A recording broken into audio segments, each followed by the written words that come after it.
देखना नया topic physics का चैप्टर 4। धारावाही वृत्ति कुंडली के अक्ष पर चुंबकीय क्षेत्र की तीव्रता दोनों एकदम सेम है जो इसके पहले पढ़े थे। उसमें अनंत लंबाई का चालक तार था, ऋजुरेखी चालक तार, उसके भी अक्ष पर चुंबकीय क्षेत्र की तीव्रता निकाले हैं, इसके भी अक्ष पर निकालेंगे। फ़र्क सिर्फ इतना है कि वो सीधा चालक तार था और ये वाला कुंडली है।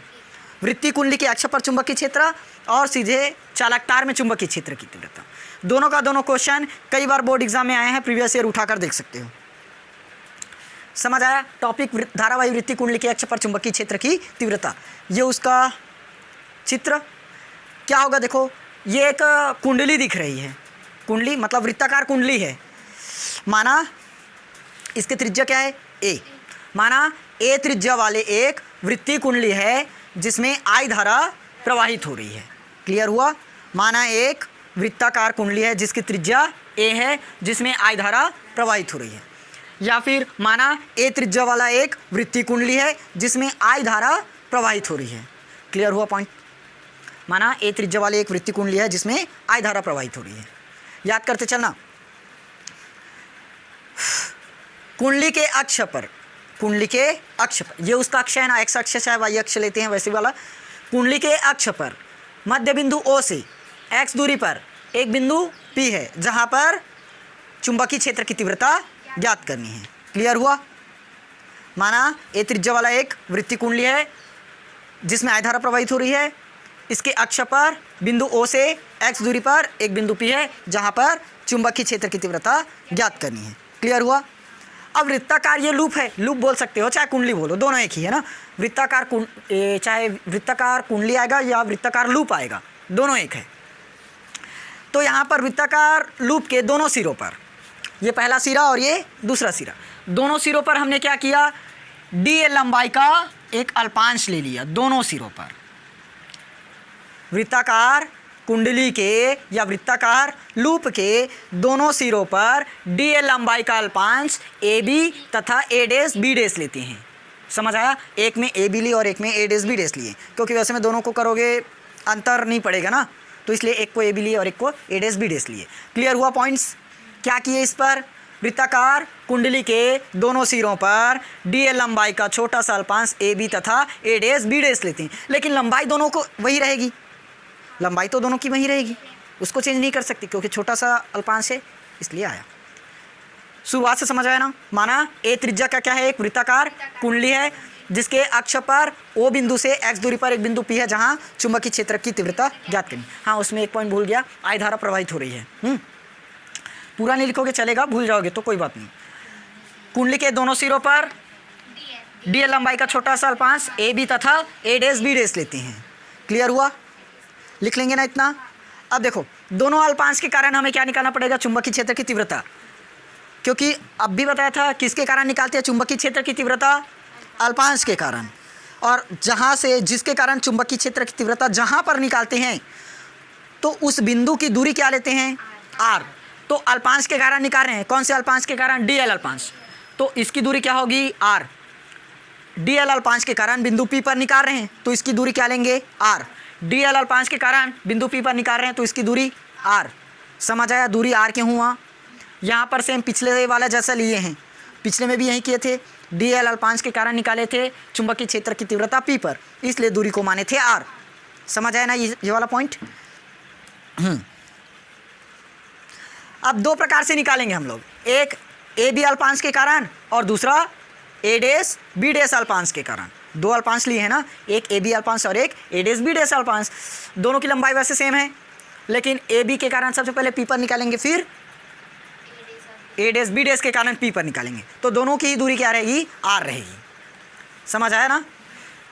इसको एक्स क्यों नहीं लिए, क्योंकि हमें इसी पर चुंबकीय क्षेत्र की तीव्रता ज्ञात करनी है, इसी दूरी पर।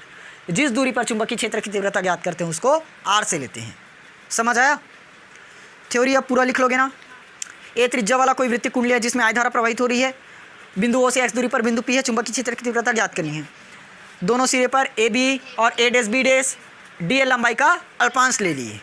क्लियर। अब लगा देंगे हम लोग बायो सेवर्ट के नियम से, बायो सेवर्ट के नियम से, बायो सेवर्ट के नियम से। बायो सेवर्ट का नियम पढ़े हैं। देखो क्या, हाँ एक मिनट, दो प्रकार से निकालना है बोला था, एक हम लोग ए बी के कारण निकालेंगे और एक ए डैश बी डैश के कारण। तो पहले ए बी के कारण निकाल लेते हैं। किसके कारण? ए बी अल्पांश के कारण। कहाँ निकलेगा? बी पर, पी पर चुंबकीय क्षेत्र की, लिख लेना पूरा, चुंबकीय क्षेत्र की तीव्रता, वैसे वो लिखोगे का अच्छा हुआ ना। तो बायो सेवर्ट के नियम से ये यहाँ आना था। चलो D B mu naught upon 4 pi I D L sine theta पूरे के डिवाइड में आई स्क्वायर। याद आया जिस टाइम बायो सेवर्ट का नियम पढ़ा रहा था उस टाइम बताया था कि ये डेरिवेशन हर डेरिवेशन में काम आएगा। बायो सेवर्ट का नियम आ रहा है ना। चलो देखो यहाँ पर थीटा बराबर कितना डिग्री बन सकता है अब बताओ? 90 डिग्री। थीटा बराबर कितना डिग्री बनेगा? 90 डिग्री। लंबवत है डायरेक्ट, हमें पी पर निकालना है ना, और ओ से इस तरह से तो बनेगा, लंबवत ही जाएगा तो 90 डिग्री। तो यहाँ साइन थीटा की जगह क्या आ जाएगा? 90 degree. Mu naught upon 4 pi I D L sign 90 degree पूरे के डिवाइड में आर का स्क्वायर। साइन 90 बराबर कितना होता है? 0 1। साइन 90 डी बराबर 1। तो मान रख दें डी बी बराबर क्या बचा? Mu naught divided by 4 pi I into D L पूरे के डिवाइड में आर का स्क्वायर। ये तो 1 हो जाएगा, मतलब साइन 90 का मान 1 आया समझ में। ये इक्वेशन नंबर फर्स्ट। ये इतना पॉइंट क्लियर हुआ। अब देखो सेम हम किसके कारण से निकालेंगे? अभी किसके कारण निकाले? ए बी के कारण। अब ए डैश बी डैश के कारण। इतना लिख लो।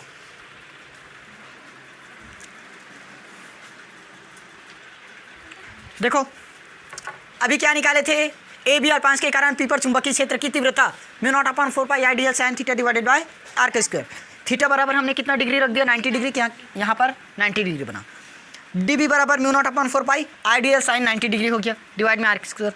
साइन 90 का मान 1 तो I D L divided by R का स्क्वायर हुआ I into D L upon R का स्क्वायर। यहाँ तक निकला। इसको हमने क्या किया? इक्वेशन फर्स्ट दिया।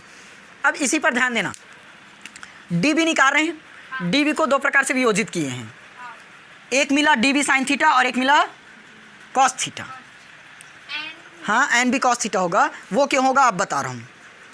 ये इस तरफ का इतना मिटा देता हूँ, पहले समझो। डी बी को क्या कर सकते हैं? दो घटकों में वियोजित कर सकते हैं। डी बी को दो घटकों में वियोजित किया जा सकता है।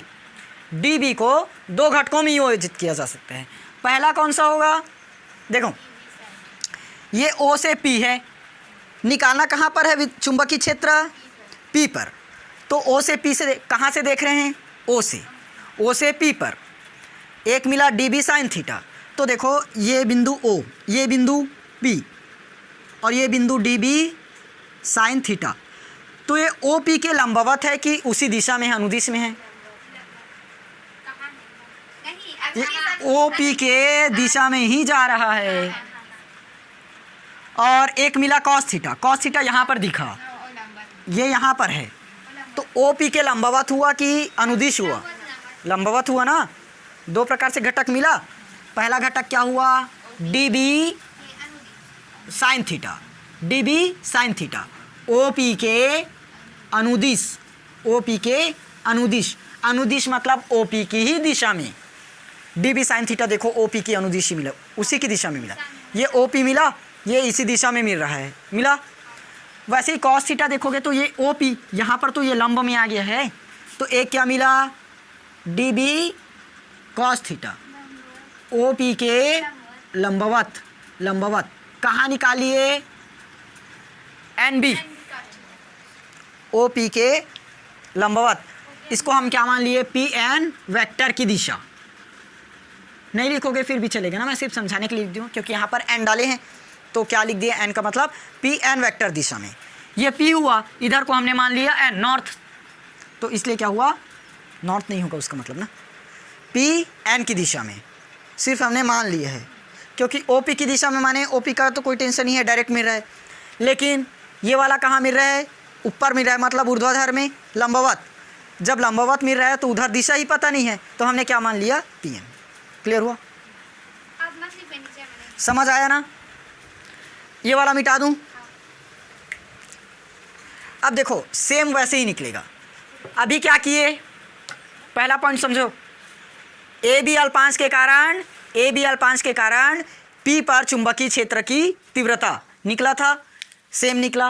अब क्या निकालेंगे, AB अल्पांश के बाद कौन सा अल्पांश, A dash B dash. AB अल्पांश से तो निकल गया, अब A डैश B डैश के कारण निकालेंगे, तो ये क्या हो जाएगा, A dash B dash. A dash B dash अल्पांश के कारण P पर चुंबकीय क्षेत्र की तीव्रता। समझ आया? बायो सेवर्ट का नियम सेम लगेगा। थीटा बराबर अभी भी 90 डिग्री रहेगा, क्योंकि मान लो यहाँ पर निकल गया, नीचे की तरफ निकाल रहे हैं, अभी भी 90 डिग्री ही आया, तो dB बराबर μ0/4 पाई आइडियल साइन 90 डिग्री बना। यहाँ पर भी साइन 90 का मान 1, इतना भी सेम आएगा। इसको हम लोग इक्वेशन नंबर 2 मान देंगे। उसके बाद अब क्या करेंगे, dB को 2 घटकों में फिर से वियोजित करेंगे, लेकिन इस बार dB की जगह dB डैश हो जाएगा। A डैश B डैश के बाद dB डैश। dB डैश को 2 घटकों में वियोजित किया जा सकता है। एक dB साइन थीटा, ये वाला ऊपर की मतलब AB अल्पांश के लिए है, ये वाला AB साइन थीटा किसके लिए है, AB अल्पांश के कारण, और ये dB sine theta A dash B dash के लिए है, इसलिए अलग अलग लिख दिया हूँ। दोनों को एक ही लिख सकते हो, बीच में मैं कंफ्यूज ना हो करके अलग अलग लिख दिया। ये dB साइन थीटा लिखे, ये AB अल्पांश के कारण मिला। ये dB साइन थीटा लिखे, ये A डैश B डैश के कारण मिला। समझ आया? फिर से dB dash A dash B dash के कारण निकाल रहे हैं, तो dB डैश हो जाएगा। ये पूरा में क्या कर दोगे, डैश कर दोगे। dB डैश को 2 घटकों में वियोजित कर सकते हैं। कौन कौन सा घटक, dB डैश साइन थीटा या dB साइन थीटा, अभी भी कौन सी दिशा में मिला, OP के अनुदिश मिला। और N dash B dash cos theta, ये लंबवत मिला, इसीलिए लंबवत लिखिए। समझ आया ना? लिख लोगे? यही वाला लाइन फिर से लिखना है, सिर्फ dB डैश करना और अल्पांश को A डैश B डैश करना, क्योंकि स्टार्टिंग में ही बता दिया था मैं। एक निकालेंगे AB के कारण चुंबकीय क्षेत्र और एक निकालेंगे A डैश B डैश के कारण चुंबकीय क्षेत्र। समझ आया? तो AB के कारण पहले निकाल लिए थे, अब A डैश B डैश के कारण निकाल लिए। मिटा दूं ये वाला लाइन, पता चल जाएगा। अच्छा, समीकरण 1 और 2 याद रखना क्या क्या लिए हैं। हाँ, तो एक का निकालेंगे तो पूरे का ही निकल जाएगा, नीचे वाला भाग निकाल लिए तो ऊपर वाला भाग ही निकल जाएगा। जैसे पहले डेरिवेशन में किए थे, ऊपर वाला निकाल लिए थे तो पीछे वाला निकल गया था पूरा। अब वृत्ताकार लूप के अक्ष पर क्या निकालना है, चुंबकीय क्षेत्र। वृत्ताकार लूप के अक्ष पर चुंबकीय क्षेत्र, चुंबकीय क्षेत्र की तीव्रता लिख लेना पूरा ना। dB होगा बराबर में क्या लेंगे, dB into sine theta. Sine theta से निकालोगे डायरेक्ट। समझ आया? dB बराबर dB इंटू साइन थीटा।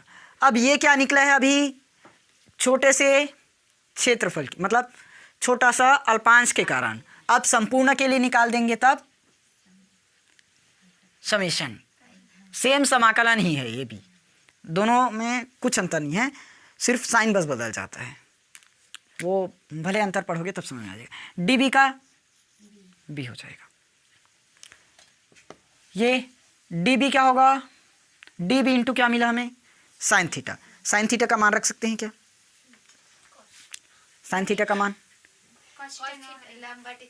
लंबटे कर्ण। हाँ ये होगा, ये बात तो सही है, एकदम सही, मैं मना नहीं कर रहा। एक चीज़ का और मान मिलेगा, कौन सा मान मिलेगा बताओ। वाह, ये देखो ना, dB साफ साफ पता चल रहा है, dB का मान निकाले हैं। हाँ, यहाँ dB डैश लेते तो dB डैश वाला रखते, यहाँ क्या रख देंगे हम लोग, μ0/4 पाई I into DL, I into DL पूरे के डिवाइड में R का स्क्वायर इंटू में साइन थीटा, साइन थीटा। आया इतना वैल्यू। अब जितना भी कांस्टेंट है सबसे पहले पूरे को बाहर कर दो, कांस्टेंट को। या तो नहीं अभी मत करो, क्योंकि वैसे में करेंगे तो डीएल मिला ना, हमें सापेक्ष किसके सापेक्ष समाकलन करना है ये तो पता नहीं है, मतलब यहाँ से समेशन से बाहर करना है। तो ऐसे करो, सबसे पहले हम लोग ना यहाँ से एक वैल्यू फाइंड कर लेते हैं। किसका हो सकता है? साइन थीटा का मान मिल सकता है। साइन थीटा बराबर फॉर्मूला बताया था लंब बटे कर्ण होता है। अच्छा हाँ, त्रिभुज कौन सा लेंगे? चाहे नीचे वाला त्रिभुज लो, ये वाला, या ऊपर वाला लो, दोनों एक ही है। ऊपर वाला लेंगे क्योंकि हम लोग निकाल रहे हैं, बी निकाल रहे हैं। नीचे वाला लेते तब बी डैश होता। तो ऊपर वाला त्रिभुज को नाम दे देना COP, त्रिभुज COP। हाँ कोई रहे, चलो। लंब बटे कर्ण, लंब कौन सा होगा? ये है ना ए। कर्ण R, कर्ण क्या होगा? R। तो यहां से हमें फाइनली b का मान मिल गया, μ0 divided by 4 pi I into DL, पूरे के डिवाइड में R का स्क्वायर। साइन थीटा की जगह क्या रख सकते हैं? A upon R। R का स्क्वायर इंटू R मतलब R का क्यूब। ये मिटा दूं ना, अब चित्र का काम भी मेरे ख्याल से हो गया। नहीं हुआ है? चलो ना देखते हैं, कहीं कहीं मिल जाए। चलो b का b, कुछ चीज़ भूला क्या? नहीं भूला ना। चलो जितना भी वैल्यू बाहर होगा बाहर करते हैं। μ0 upon 4 pi I into A, I into A बाहर, R का स्क्वायर इंटू R मतलब R का क्यूब, ये भी बाहर। अंदर में क्या बचा? DL बचेगा, क्योंकि इसका वैल्यू हमें पता ही नहीं है। ठीक, तो DL का मतलब क्या लिए थे? अल्पांश। तो ये DL बराबर क्या हो जाएगा? 2 पाई इंटू R, वृत्त की परिधि। लेकिन वृत्त की परिधि कब लेते हैं? जब त्रिज्या क्या रहता है? R रहता है। इस बार त्रिज्या क्या है इस वृत्त की? A है। इस वृत्त की त्रिज्या क्या माने हैं? A माने। तो 2 पाई R की जगह 2 पाई इंटू A आएगा। पूरे का निकाल देंगे तो 2 पाई A हो जाएगा। संपूर्ण के लिए ज़्यादा नहीं समझा रहा हूँ ना इसको, यहाँ पर समझ जाना। तो b बराबर क्या मिला? μ0 upon 4 pi I into A divided by R का क्यूब। DL की जगह हम डायरेक्ट रख देंगे 2 पाई इंटू ए, 2 पाई इंटू ए। अभी और बचा है, इतना नोट करो जल्दी। अब मेरा चित्र का काम थोड़ा सा और बचा, इधर मिटाता हूँ मैं। एक नंबर चित्र बनाना मस्त। चलो यहाँ ध्यान देना ना, देखो b बराबर μ0 upon 4 pi I upon R का क्यूब, a इंटू ए का स्क्वायर, 2 पाई इंटू ए का स्क्वायर, इसलिए ए को गायब किया। अब आया समझ? ये इक्वेशन नंबर कौन सा होगा? 4 ले लिए ना, 4 ही तो हुआ होगा शायद। चलो अब देखो यहाँ पर R है और एक, हाँ तो यहाँ पर हम R का क्यूब निकाल सकते हैं। R क्यूब का डायरेक्ट मान कैसे निकलेगा समझना। देखो यदि मैं फिर से वही त्रिभुज लूँ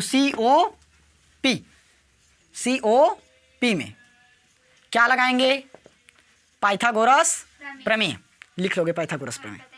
ठीक, कर्ण का वर्ग बराबर लंब का वर्ग प्लस आधार का वर्ग। पता नहीं होगा तो साइड में लिख लेना, पता है। कर्ण का वर्ग, कर्ण कौन सा होगा? R, तो R का स्क्वायर बराबर लंब का वर्ग प्लस आधार का वर्ग, लंब A का स्क्वायर प्लस आधार का स्क्वायर, आधार में x, तो x का स्क्वायर। ये इतना पॉइंट मिला। अभी क्या मिला था? R का स्क्वायर मिला है, लेकिन हमें क्या चाहिए? R का क्यूब चाहिए। तो ऐसे करो, R को यहीं रख दो, a स्क्वायर प्लस x का स्क्वायर रूट में बदल जाएगा। रूट का मतलब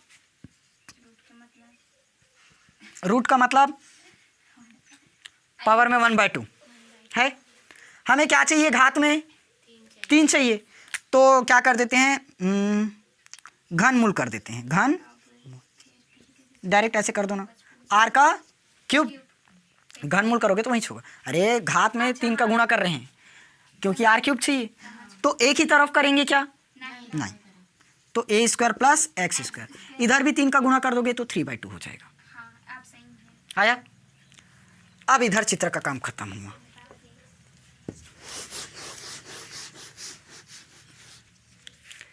देखो ये समीकरण 4 में हम क्या कर सकते हैं, वैल्यू पुट कर सकते हैं। समीकरण 4 से मान रखें, क्या हुआ, बहुत हंस रहे हो। और 1 मिनट ऐसे करो ना, यहाँ पर μ0/4 इसका भी मान रख सकते हो, 10⁻⁻⁷ दोनों का वैल्यू पुट कर दो, एक आर क्यूब का मान और एक μ0/4 का मान। चाहो तो एक लाइन और बढ़ा सकते हो, काहे का बढ़ाना, कॉपी पेज भरना। μ0/4 क्या होगा, μ0/4 छोड़ देता हूँ अभी, रुको। I इंटू 2 आई 2 ए का स्क्वायर, आर का क्यूब का मान ए स्क्वायर प्लस एक्स स्क्वायर, ए का स्क्वायर प्लस एक्स का स्क्वायर पूरे की पावर में 3/2। ये हमारा एक वैल्यू निकला, यहाँ तक छोड़ सकते हो। ये क्या है हमारा, यही अभिष्ट डेरिवेशन व्यंजक है। आया, अब देखो b = इसका मान पुट कर दो 10⁻⁻⁷ आई इंटू 2 ए का स्क्वायर पूरे की पावर में 3/2, ये भी निकला। समझ आया कि नहीं आया, लास्ट में लिख देना यही अभिष्ट व्यंजक है करके। पूरा क्लियर हुआ। और ये क्वेश्चन कई बार आया है बोर्ड एग्जाम में, 5 नंबर का मेन है, ये चैप्टर ही मेन है। चैप्टर 4 और चैप्टर 5 दोनों से 5 नंबर का क्वेश्चन मिलेगा ही मिलेगा, तो इसको अच्छे से तैयार करना। धारावृत्ति कुंडली के अक्ष पर चुंबकीय क्षेत्र और इसके पहले चालक तार, इस पर चुंबकीय क्षेत्र की तीव्रता निकाले थे। दोनों समझ में आया ना, इम्पॉर्टेंट है, कल पढ़ कर आना, अच्छे से तैयार करके आना।